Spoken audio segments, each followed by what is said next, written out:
नमस्कार, राम राम, खमा गणी। स्वागत आप सभी का सेंटम क्लासेस में। मैं हूं विजेंद्र धनखड़। आज के वीडियो में हम लोग देखेंगे द हिंदू एडिटोरियल का डिस्कशन। हम लोग देखेंगे लाइन बाय लाइन, वोकैब जो आई है वो देखेंगे, एंटोनिम सिनोनिम भी होंगे, वन वर्ड्स, इडियम्स और क्विज भी होंगे। तो बहुत सारा आइटम हम लोग डिस्कस करने वाले हैं। आज 26 सितंबर है, तो वीडियो को आखिर तक देखिएगा और नोट्स भी बनाइएगा अपने साथ साथ। और ये सभी एग्जाम्स के लिए उपयोगी है। आप चाहे कोई भी एग्जाम की तैयारी कर रहे हो जिसमें इंग्लिश आती है, तो आपके लिए ये वीडियो जो है बहुत यूजफुल होगा। तो सबसे पहला एडिटोरियल अपना है एक्सपर्टीज ओवर पॉलिटिक्स।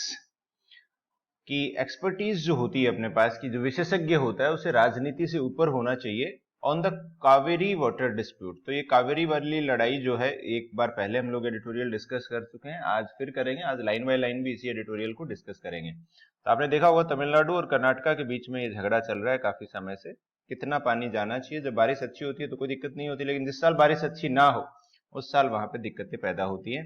और ये अपने पास एक अगेन लड़ाई हो रही है, वॉर इन काउकसुस। ये अजरबैजान जो एक देश है, उन्होंने क्या किया है, रिकैप्चर कर लिया, फिर से कैप्चर कर लिया है। और नागोर्नो काराबाख ये कोई जगह है, इसको फिर से कैप्चर कर लिया है। तो यहाँ पे देखो अपने पास ये कैप्चर जो इन्होंने किया है, इसको आप इस तरह से समझो कि ये जैसे अजरबैजान का मैप है और यहाँ पे आर्मेनिया का मैप है। तो ये येलो वाला जो पोर्शन आप देख रहे हो, जो अजरबैजान की बिल्कुल यहाँ पे आता है, बिल्कुल इसमें, और आर्मेनिया से दूर है, तो ये आर्मेनिया का पार्ट है। ये येलो वाला पार्ट है। अजरबैजान को लगता है कि भाई ये हमारी जमीन है, हम इस पे कब्जा कर लेते। तो इन्होंने पहले इतना नहीं कर पाए थे। कि इसमें यह था कि आर्मेनिया का जो सपोर्टर था वो रसिया उसको सपोर्ट कर देता था, लेकिन अभी रसिया खुद यूक्रेन वाले वॉर में फंसा हुआ है और अजरबैजान को सपोर्ट जो मिलती है वो टर्की की तरफ से मिलती है। तो इन लोगों ने मौके का फायदा उठाया है यहाँ पे और इस पे पूरा कब्जा कर लिया। और यहाँ पे जो लोग रहते हैं, काफी बड़ा इलाका है, वो सब भाग के अभी जा रहे हैं, आर्मेनिया में जा रहे हैं। लड़ाई काफी टाइम से चलती आ रही है। तो चलिए स्टार्ट करते हैं अपनी वोकैब से। पहले अपना जो एडिटोरियल था कावेरी वाला, उसकी वोकैब हम लोग डिस्कस करेंगे। वोकैब दोनों एडिटोरियल से ही ली गई है। अपोर्शन जो होता है, बांटना होता है। तो देखो यहाँ पे अपोर्शन करना है कि पानी का बंटवारा जो करना है कर्नाटक और तमिलनाडु के बीच में कावेरी नदी का, उसे अपोर्शन कहा है, अलोकेट कहा है, बांटना। तो अपोर्शन होता है किसी चीज को डिस्ट्रीब्यूट करना, कि मान लो जितना पानी आता है, क्यूसेक में नापते हैं इसको पानी को, कि इतना क्यूसेक पानी कर्नाटका जो है तमिलनाडु के लिए छोड़ेगा, तो उसे वो अपोर्शन हो जाएगा। और अब इसमें क्या इन्होंने वो बना रखी है, वाटर बॉडी बना रखी है, जो डिसाइड करती है कि कितना पानी जाएगा। तो अपोर्शन होता है बांटना होता है, अलोकेट करना, डिस्ट्रीब्यूट करना होता है, अलोट भी हम लोग कह देते हैं, और डिवाइड करना, शेयर करना। तो ये नॉर्मल शब्द हैं, रेगुलर यूज होते हैं सारे के सारे। अपोजिट हो जाएगा कंसोलिडेट, इकट्ठा करना, कलेक्ट करना, कंसंट्रेट करना, होर्ड करना। तो ये अपने पास हो जाएगा इकट्ठा करने के लिए। इसका एग्जाम्पल सेंटेंस होगा, teacher will apportion the candies, कि टीचर जो है वो बांटेगा किसको, जो कैंडीज हैं उनको बांटेगा स्टूडेंट्स में बराबर बराबर। तो अपोर्शन का मतलब हम लोगों ने देखा कि बांटना होता है, बहुत ही अच्छा शब्द है, याद रहना चाहिए, पोर्शन। दूसरा होता है राइपेरियन। तो राइपेरियन देखो अपने पास जो नदी जो बहती है और वो नदी के आसपास के जो इलाके होते हैं, तो वो उन इलाकों को हम लोग राइपेरियन बोलते हैं, कि जो नदी से जुड़ा हुआ हो। तो बहुत बार ऐसा होता है, राइपेरियन स्टेट होते हैं, और कई बार जहां पे नदी नहीं बहती है तो वो राइपेरियन स्टेट नहीं होंगे। तो ये नदी वाली लड़ाई जो है, जो नदी वाले इलाके होते हैं, नदी से जुड़े हुए, उसको हम लोग क्या बोलते हैं, राइपेरियन। तो ये नदी का किनारा, पानी का किनारा, एक्वेटिक, पानी से जुड़ा हुआ, पानी का किनारा अगेन। तो इसमें ज्यादा सिनोनिम इसके है नहीं, नदी से जुड़े हुए, relating to the bank of a river, नदी के किनारे से जुड़ी हुई जो चीजें, उसे राइपेरियन हम लोग कहते हैं।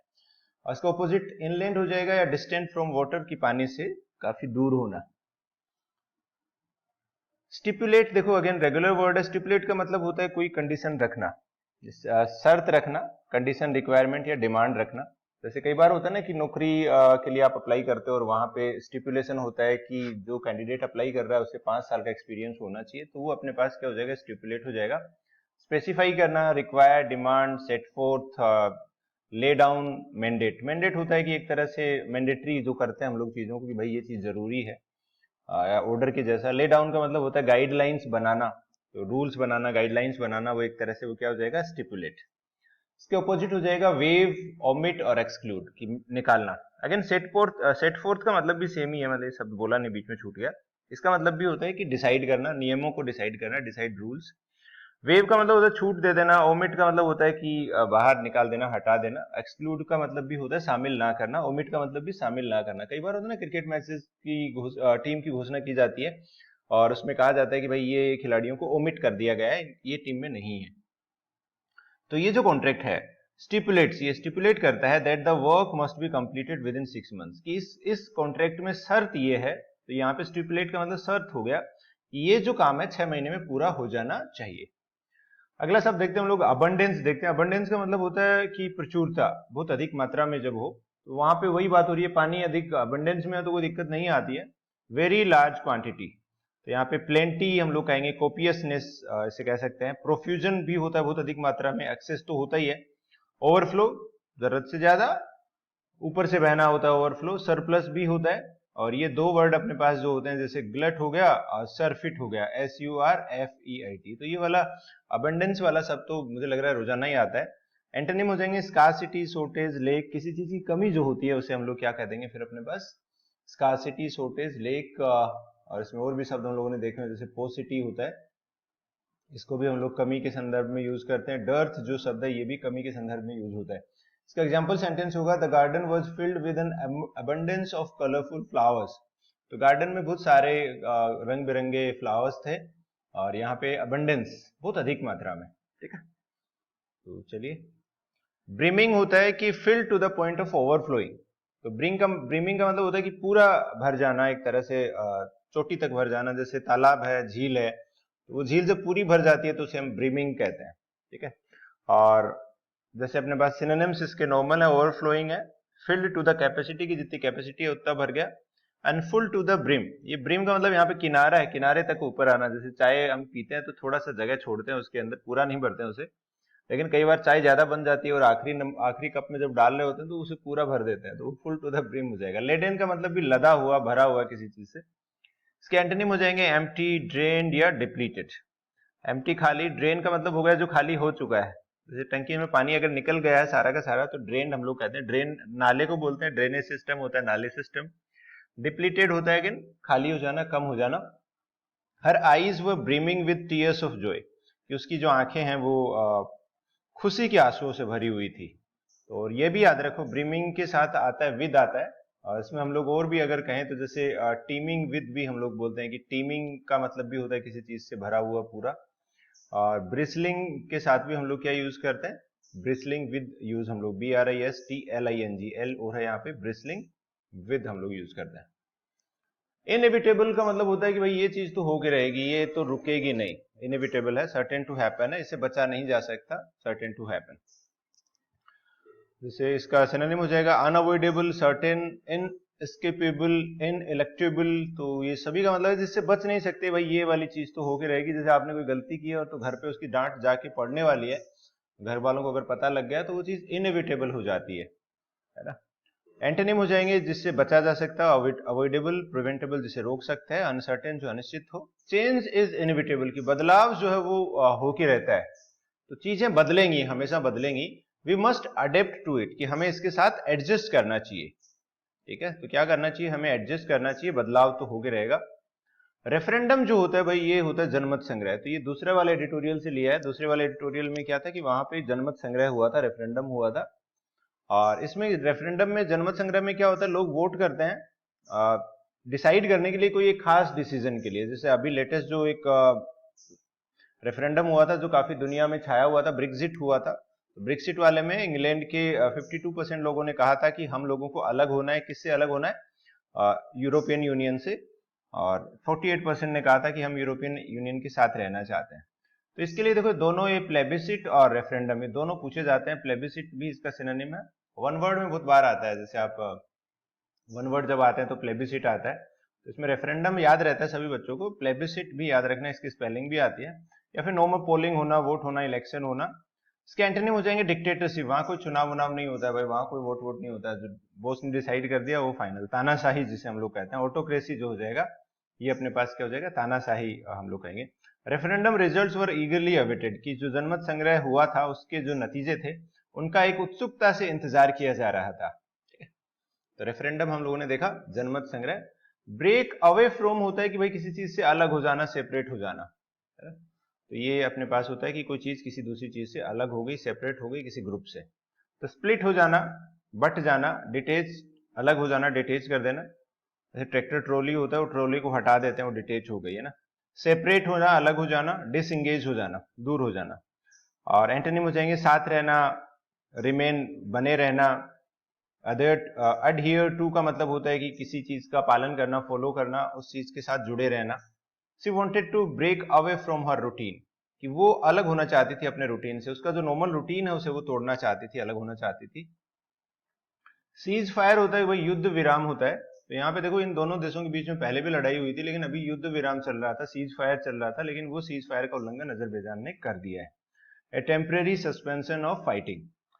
इसके सिनोनिम्स हो जाएंगे अपने पास, जैसे ट्रूस हो जाएगा, आर्मिस्टाइज हो जाएगा, पीस होल्ड। तो ये युद्ध विराम के लिए हम लोग यूज करते हैं इन सभी शब्दों का, ट्रूस या आर्मिस्टाइज, पीस, होल्ड। होल्ड का मतलब होता है रोकना किसी भी चीज को। और इसका एंटोनिम झगड़ा अगर चलता रहे तो कॉन्फ्लिक्ट हो जाएगा, वॉरफेयर हो जाएगा, हॉस्टिलिटीज, दुश्मनी होती है वो बनी रहे। The cease fire brought an end to the fighting. जो सीज फायर थी उससे झगड़ा जो था वो खत्म हो गया। सीज फायर का मतलब होता है कि कुछ समय के लिए वो लोग ब्रेक लेते हैं और उसके बाद वो लड़ाई फिर शुरू हो जाती है, अगर उनकी बातचीत जो है वो आगे नहीं बढ़ती है तो। मिजरी जो होता है ये होता है भाई स्टेट ऑफ ग्रेट सफरिंग, कि बहुत ज्यादा दुख हो, अत्यंत दुख होता है, उसे हम लोग कहते हैं मिजरी कहते हैं। सफरिंग हो जाता है, डिस्ट्रेस, एगनी, रेचेडनेस, काफी अच्छा वर्ड है। तो ये हम लोग मिजरी कहते हैं, दुख। तो वहां पे जो लोग हैं, देखो कितनी सारी जनसंख्या होगी, उन लोगों का तो कोई लेना देना नहीं है पॉलिटिक्स और इन सब से, तो उनको तो घर छोड़ के भागना पड़ेगा अभी। एंटोनिम्स हो जाएंगे हैप्पीनेस, जॉय, कंटेनमेंट, खुशी, ये संतुष्टि जो होती है उसे हम कंटेनमेंट बोलते हैं। His face showed the misery he was feeling, उसके चेहरे से वो दुख दिखाई दिया जो वो फील कर रहा था। हैंड ओवर करना होता है कि भाई कार्यभार किसी को सौंपना, किसी को कंट्रोल दे देना कि भाई चलो आज से तुम ये चीज संभालो, तो वो हैंड ओवर हो जाएगा। जैसे ट्रांसफर करना कहते हैं, डिलीवर करना कहते हैं, सरेंडर, पास ऑन। जैसे होता है ना कि स्कूल में नया प्रिंसिपल आया तो पुराने वाले ने अपना काम जो है उसको सौंप दिया, वो एक साइन वाइन करते हैं कि भाई मैं मेरा काम इनको सौंप रहा हूं, इस तरह से। रिटेन करना, कीप करना, होल्ड करना, जारी रखने के लिए हम लोग इन शब्दों का प्रयोग करेंगे। Please hand over the documents to me. तो यहाँ पे क्या कह रहा है कि भाई डॉक्यूमेंट जो है मुझे दे दीजिए। तो हैंड ओवर करना वो एक तरह से सबमिट करना, हैंड ओवर करना, तो उस सेंस में भी हम लोग इसका प्रयोग करते हैं। वेरी का मतलब होता है सावधान, कोशियस एंड वॉचफुल। तो ये देखो ये जो वेरी है इसका मतलब हो जाएगा कोशियस होना। एक VARY भी होता है जिसका मतलब होता है कि डिफरेंट, अलग, अलग जो होता है भाई उसके लिए हम लोग यूज करते हैं। और वेरी से रिलेटेड एक वर्ड चेरी भी होता है, CHARY, जिसका मतलब सेम ही होता है। मतलब मैन, मतलब वेरी और चेरी दोनों का सेम होगा। Cautious, alert, vigilant, suspicious. Suspicious होता है किसी चीज को ध्यान से देखना, कि डरते हुए देखना कि हाँ यार इसमें कुछ गड़बड़ हो सकती है, वो कोशियस के सेंस में यूज किया जा सकता है। ट्रस्टिंग, केयरलेस या इनकोशियस इसके अपोजिट होंगे। Be very of strangers in unfamiliar places, कि आप जो अनजान लोग होते हैं उनसे थोड़ा सावधान रहिए, उनसे कोशियस रहिए। तो be very of strangers in unfamiliar places. Status को जो होता है ये होता है अपने पास यथा स्थिति, भाई कोई बदलाव ना किया जाए, स्थिति जैसी की तैसी बनी रहे, उसके अंदर कोई चेंज ना किया जाए, तो यथा स्थिति या नो चेंज इन सिचुएशन हम लोग इसे बोलते हैं। स्टेटस को बहुत बार यूज होता है, शब्द आता है। एग्जिस्टिंग स्टेट, अभी के जो हालात है वैसे के वैसे, द वे थिंग्स आर।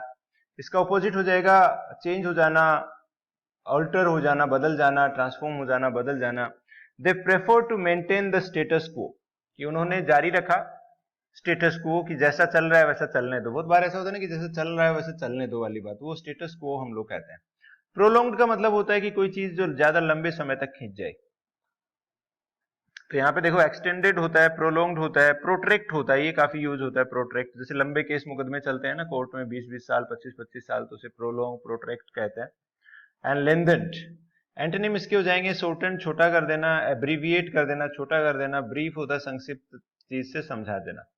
कि बारिश की वजह से क्या हुआ, led to a prolong delay, एक देरी हुई और वो काफी लंबी देरी उससे हो गई, बारिश से, ट्रैफिक से, उससे हम लोग प्रोलॉन्ग कहेंगे। तो लॉन्ग से ही याद रह जाएगा, तो LONG, लॉन्ग का मतलब होता है कि लंबा। चलिए अब लाइन बाय लाइन डिस्कशन करते हैं। इन डिक्लाइनिंग टू इंटरफियर, कि मना कर दिया। डिक्लाइन करना क्या होता है कि मना कर दिया। क्या चीज के लिए मना कर दिया, इंटरफियर विद, कि किसी चीज में हस्तक्षेप नहीं करने के लिए मना कर दिया। द ऑर्डर ऑफ CWMA, तो CWMA है कावेरी वाटर मैनेजमेंट अथॉरिटी, कि इन्होंने कोई ऑर्डर दिया था और उस ऑर्डर में हस्तक्षेप करने से मना कर दिया। ठीक है, और साथ ही साथ क्या लिखा है, directing Karnataka to release 5000 cubic feet of water per second to Tamil Nadu. तो यहाँ पे लिखा है कि साथ ही साथ दो चीजें हुई है, ये डिक्लाइन करते हुए उन्होंने डायरेक्ट किया, दिशा निर्देश दिए कर्नाटका को कि आप इतना पानी जो है पर सेकंड के हिसाब से छोड़िए, किसके लिए, तमिलनाडु के लिए। कब तक छोड़ना है, अंटिल सितंबर 27, तो ये कल तक ही छोड़ना है मतलब। द सुप्रीम कोर्ट, तो ये ऐसा करते हुए सुप्रीम कोर्ट ने क्या किया, ये मना किसने किया, सुप्रीम कोर्ट ने, आदेश किसने दिया, सुप्रीम कोर्ट ने। हैज राइटली चूजन, तो ये यहाँ पे एडिटर कह रहा है कि भाई सही फैसला लिया है, टू डेफर, डेफर का मतलब होता है डिले करना, पोस्टपोन करना किसी चीज को, to the wisdom of an expert body that is better placed.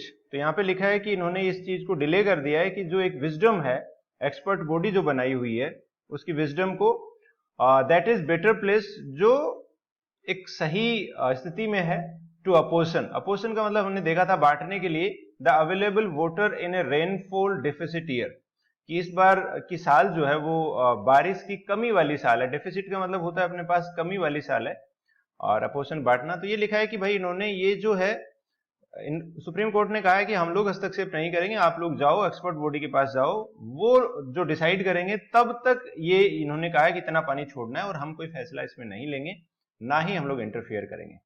Karnataka ने क्या किया था, अपेक्स कोर्ट को अप्रोच किया था, कि कर्नाटक गया था अपेक्स कोर्ट में, ठीक है। अपेक्स कोर्ट का मतलब यहाँ पे सुप्रीम कोर्ट ही है, अगेंस्ट द ऑर्डर, इस ऑर्डर के खिलाफ, कंटेंडिंग दैट, तो इनका ये दावा था, क्या दावा किया, that it was suffering from a shortfall of over 53% in inflows to its reservoirs this year, कि इनके जो नदी तालाब हैं उनके अंदर 53% की कमी है। जैसे पिछली साल मान लो 100 लीटर पानी आया था, तो इस साल इनमें एवरेज से 47 लीटर पानी ही आया है इनके पास। तो ये कह रहे हैं हमारे पास पानी बहुत कम है, इनको ऑर्डर था पानी छोड़ने का, लेकिन ये छोड़ नहीं पा रहे हैं। Following a week south west monsoon, और ये ऐसी कम पानी क्यों आया है कि इस बार जो साउथ वेस्ट मानसून है वो कमजोर था उसके बाद, and was not in a position to release 5000 cusecs for 15 more days, और इन्होंने लिखा था कि और 15 दिन हम लोग 5000 क्यूसेक पानी नहीं छोड़ सकते हैं। तो जैसे ये जो यहाँ पे कावेरी वाटर मैनेजमेंट अथॉरिटी है, इन्होंने ऑर्डर दे दिया था कि आपको 5000 क्यूबिक फीट पानी छोड़ना है पर सेकंड, छोड़ना है तमिलनाडु के लिए, 27 सितंबर तक छोड़ना है। और कर्नाटक ने कहा हमारे पास इतना पानी नहीं है, हम नहीं छोड़ सकते अगले 15 दिन तक। क्यों नहीं है, क्योंकि हमारे पास पानी, इस बार बारिश हुई नहीं है, तो पानी की कमी है। टू इट्स क्रेडिट, कि इसका क्रेडिट जो है, इसकी अगर बात करें, द अपर राइपेरियन स्टेट, की कर्नाटका की जो जिम्मेदारी है, हैज बीन कंप्लाइंग विद, तो ये देखो ये बहुत अच्छी बात है कि कर्नाटक जो है वो उस चीज को फॉलो कर रहा है, पालन कर रहा है।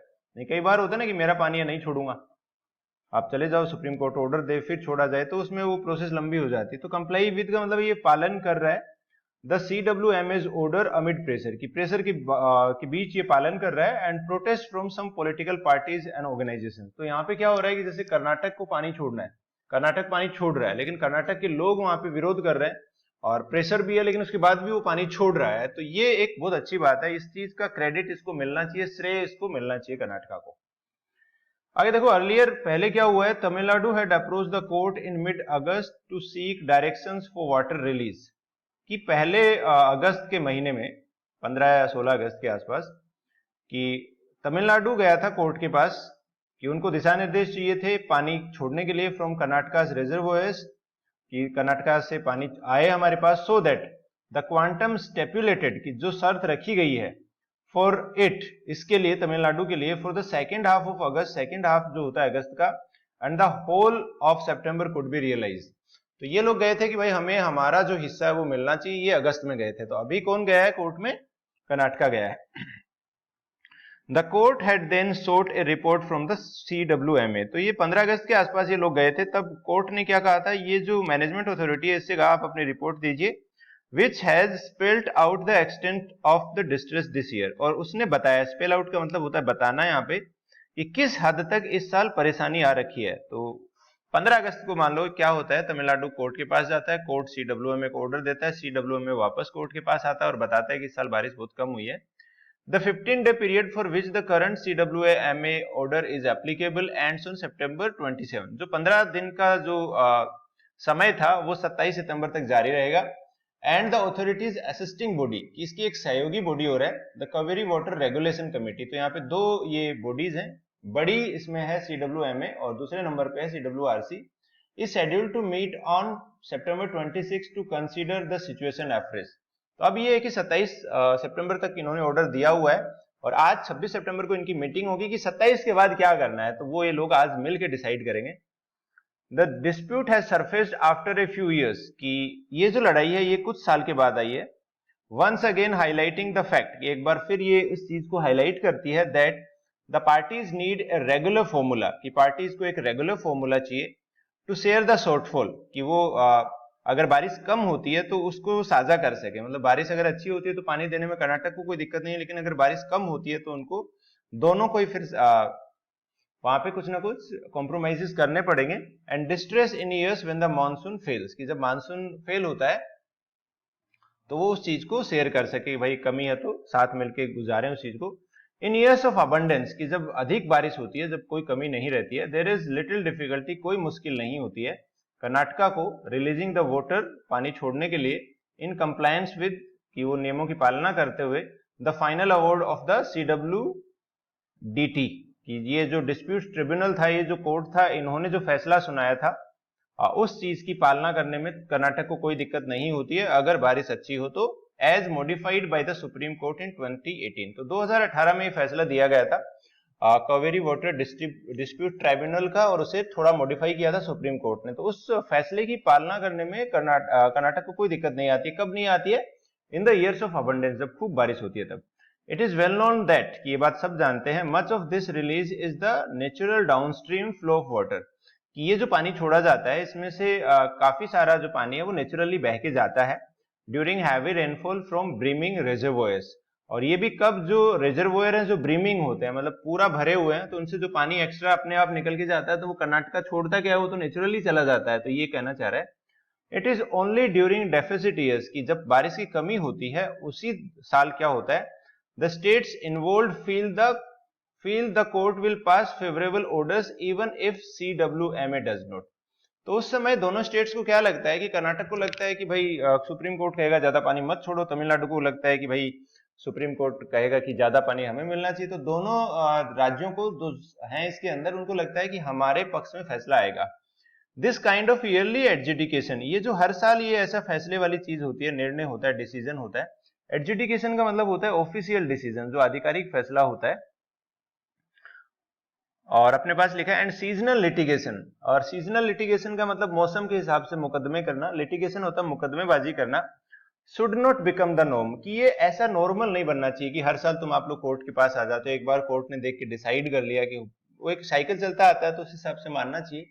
The CWMA should utilise the opportunity, कि उनको इस अवसर का उपयोग करना चाहिए, यूटिलाइज करना चाहिए, to come up with a permanent formula. तो देखो, कम अप विद का मतलब होता है कि सुझाव देना, कि उनको सुझाव देना चाहिए, परमानेंट फॉर्मूला लेके आओ on how to assess deficit in a given year, कि किसी भी साल में बारिश की कमी को कैसे एसेस किया जाए, कैसे उसको नापा जाए, उसका मूल्यांकन कैसे किया जाए। Even on the matter of assessment of deficit, की जो कमी है उसको जैसे आकलन किया जाता है कि इस बार कितनी कमी है। The two states have divergent views, कि दोनों राज्यों के अलग अलग विचार हैं। उनको लगता है कि भाई तुम्हारे जो नापने का तरीका है वो गलत है, उसको लगता है नहीं तुम्हारा गलत है।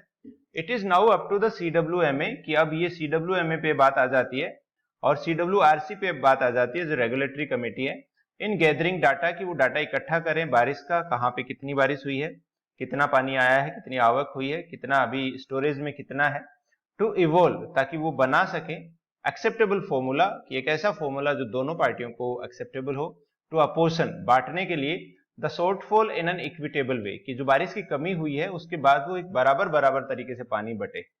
इट इज इनएविटेबल, कि ये बात होके रहेगी, that neither state will be satisfied, कि ये बात तो समझते हैं कि हम लोग, कोई भी स्टेट है सेटिस्फाइड नहीं होगा with the quantum of release ordered bye CWMA। तो यहाँ पे देखो, ये नॉर्मल ये कह रहा है कि भाई कर्नाटक को लगेगा कि ज्यादा पानी छोड़ दिया, तमिलनाडु को लगेगा कि कम पानी दिया है।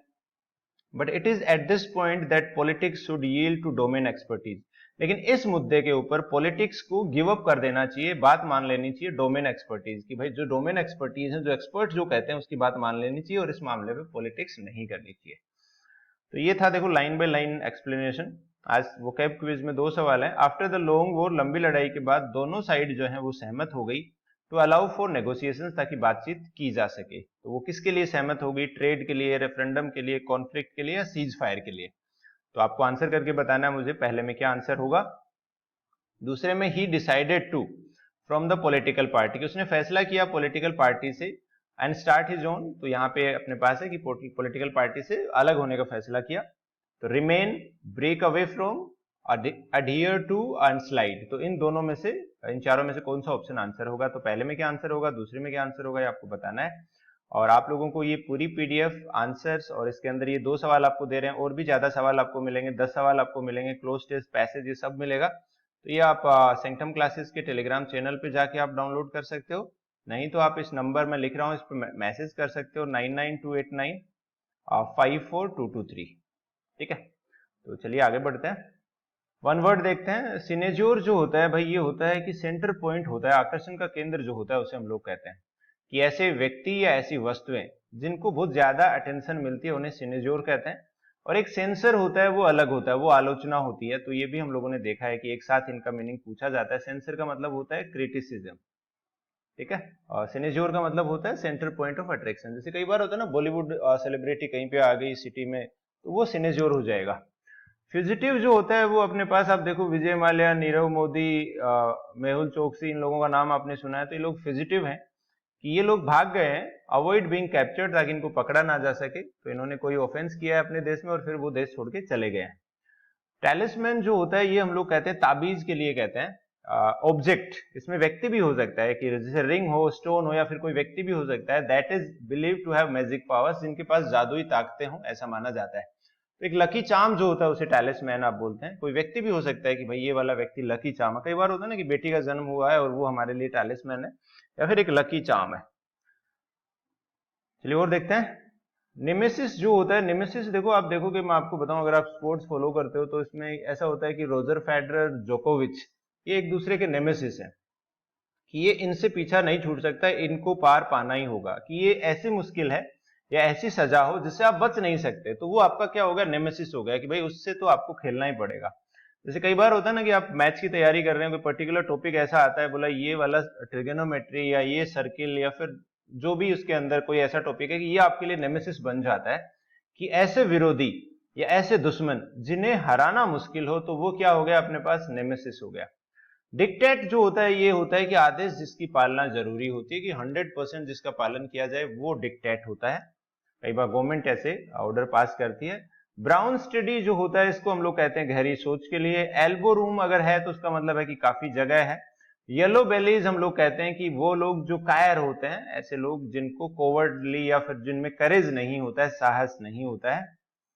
और अब आखिर में एक सवाल हम लोग करेंगे यहाँ पे, इसका आंसर आपको कमेंट करके बताना है। बहुत अच्छा सवाल है, ग्रामर का सवाल है। अगर आपको ये सवाल का आंसर आपका सही होता है और आपको ये पता है क्यों ऐसा सही, ये क्यों है, तो उसका मतलब ये है कि आपकी ग्रामर बहुत अच्छी है। तुक्का नहीं होना चाहिए कि भाई तुक्के से सही हो गया। तो यहाँ पे देखो, इंटरनेशनल क्रिटिसिज्म का सामना कर रहे थे ब्लॉकेड के लिए, तो अजरबैजान ने क्या किया, उसकी वजह से वादा किया कि वो इस जो ब्लॉकेड है, ये जो बंद किया है, ये जो बैन लगाया है, इसको हम लोग हटा देंगे। तो आपको इसमें फेसिंग, बीइंग फेस्ड, फेस्ड या हैविंग फेसिंग, तो एबीसीडी में से आपको आंसर बताना है। और आपको गाइस अगर ये क्लास पसंद आई है तो वीडियो को लाइक शेयर सब्सक्राइब जरूर करें। कोई फीडबैक है तो वो भी बताएं।